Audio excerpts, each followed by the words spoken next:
2023 সালের 7 অক্টোবর থেকে ফিলিস্তিনিদের উপর চলছে ইসরায়েলি সামরিক বাহিনীর আগ্রাসন।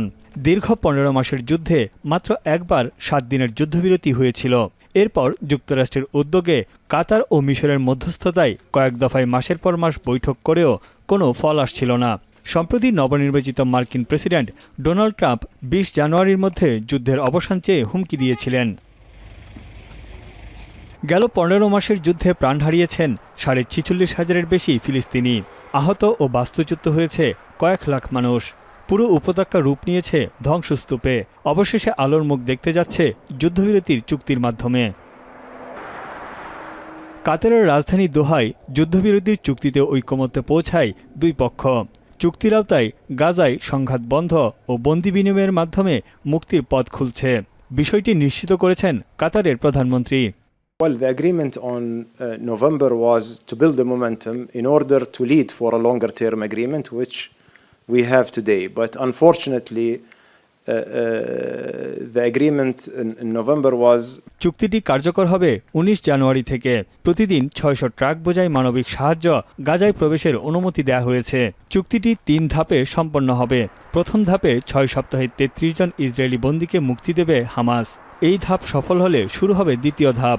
ইসরায়েলের কারাগারে বন্দীদের মুক্তি ও গাজা থেকে ইসরায়েলি সেনা প্রত্যাহারের শর্ত দেওয়া হয়েছে।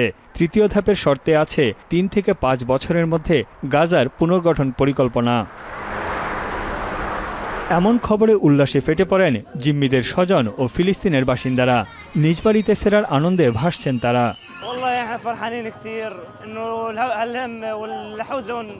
والقصف والموت اللي صار فينا انه خلص بطل صار وقف يتم على خير ان شاء الله. يعني هي الواحد يعني في ناس كثير فقدناها. It's a bitter relief but it's going to be a huge relief whenever first of all whenever I see offer. Finally it's happened. Let's hope.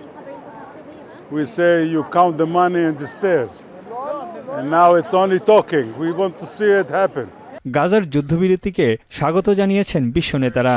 এটিকে বড় বিজয় হিসেবে বর্ণনা করেছেন মার্কিন president Joe Biden. Australia, Japan, মধ্যপ্রাচ্য সহ ইউরোপের বহু দেশ এই চুক্তিকে স্বাগত জানায়। এদিকে জাতিসংঘ বলছে গাজার দুর্ভোগ লাঘবে অগ্রাধিকার দিতে হবে। চুক্তির সফলতায় বাইডেন ও ট্রাম্পকে ধন্যবাদ জানিয়েছেন ইসরায়েলি প্রধানমন্ত্রী বেনিয়ামিন নেতানিয়াহু। একে সঠিক ও কার্যকর পদক্ষেপ হিসেবে দেখছে ইসরায়েল। হামাসের দাবি ইসরায়েল তার লক্ষ্য পূরণে ব্যর্থ হয়েছে। لقد شكلت معركة طوفان الأقصى منعطفا مهما في تاريخ قضيتنا ومراحل مقاومة شعبنا العظيم وستستمر آثار هذه المعركة। তবে চুক্তিটির সমালোচনা করেছেন নেতানিয়াহু সরকারের অতি ডানপন্থী সদস্যরা। তারা সেটিকে ইসরায়েলের জাতীয় নিরাপত্তার জন্য হুমকি হিসেবে বর্ণনা করেছেন। যুদ্ধবিরতি চুক্তির প্রতিবাদে জেরুজালেমে বিক্ষোভে নামে 3 শতাধিক ইসরায়েলি। তানভীর জানি, এখন বিশ্ব।